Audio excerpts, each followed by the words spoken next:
Good morning, I'm Matt Widener. It's the first week of 2011. I want to focus on where we're going in 2011 and then take a look back at what happened in 2010. The fact of the matter is that when we started in 2010, people didn't understand the wrongs and the evils that were being done by Wall Street, their bankers, and what Washington, D.C. and our legislators had done in terms of selling us up the river, providing billions of dollars to the banks and institutions that caused these problems, and then getting precious little in return for the American consumer for those billions of dollars that they paid. And what do we have to show for 2010? Well, the plight of Americans was even worse than before. We got precious little settlements out of the billions of dollars worth of bailout money that was given to the lenders and servicers, and they were supposed to use to give modifications and real relief for the American consumer. And what happened to Wall Street? Well, according to published results, Wall Street published their fourth biggest profits since they began recording those profits 30 years ago. That's a fact that causes me great fear, much anxiety, and concern for what's happening in this country. Because never before in the history of America, and maybe in the history of civilization, has the divide between the haves and the have-nots been even greater. You see, the fact of the matter is that while Americans are suffering in numbers that we've never seen before, Wall Street is profiting in ways never seen before. And let's keep something else in mind about the obscene profits in Wall Street. In previous profit cycles on Wall Street, those profits were generated and derived primarily because of some new product or some new efficiency that the industry had put into our economic system. I think what's unprecedented about the profits that Wall Street is reporting during 2010 is the fact that these profits came largely as a result of government bailouts, government subsidies in money. That's your money, people. The money that Wall Street got was as a result of the federal government opening up the floodgates and just writing them blank checks and letting them go to town with your money. And that's the thing that really bothers me the most. Again, we recently had testimony from the bankers and institutions up in front of Congress. They admitted the servicing problems, the abuses that taxpayers are suffering at the hands of these banks.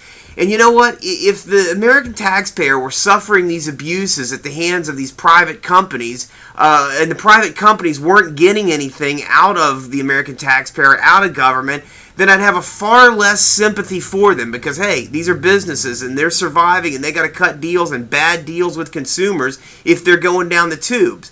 But what really bothers me is the fact that these institutions have received incredible benefits from me and you and from the taxpayers that they are abusing.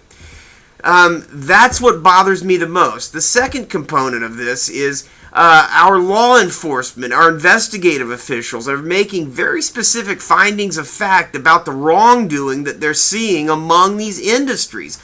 Again, I think what's unprecedented, on the one hand, we're shoveling billions of dollars at these industries, while on the other hand, they're coming before Congress and they're going in front of regulatory and investigative agencies, and they're reporting bad problems, significant issues, fundamental issues, issues that are systemic and which permeate the entire industry.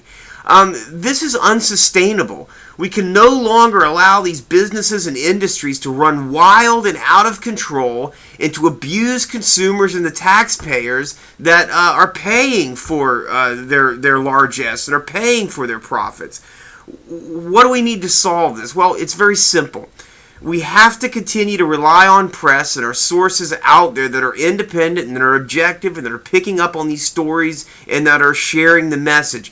It's critical for you, the consumers, and especially you, the attorney advocates out there, to be pushing all of America to these sources that are reporting on these stories.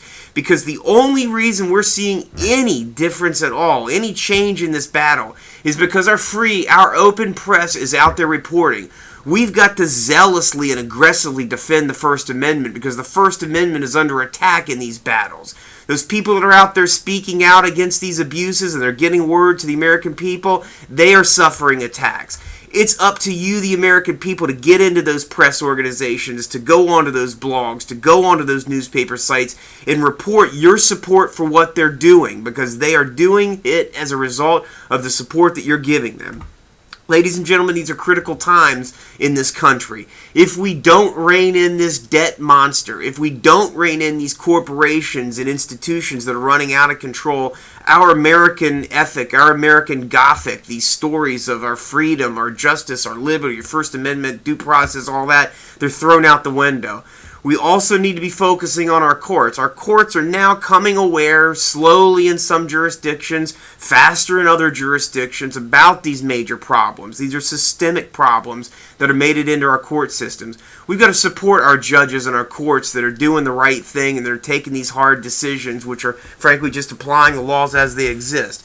But more importantly, we've got to stick together. We're Americans here. We can't allow people to suffer in silence. We've got to reach out to our neighbors. We've got to reach out to people that are suffering and tell them that we're here to support. Because, make no mistake about it, one of the most powerful forces in this universe is the American consumer. It's time for us all to get together and get more engaged in this fight. If we do so, we'll turn 2011 around.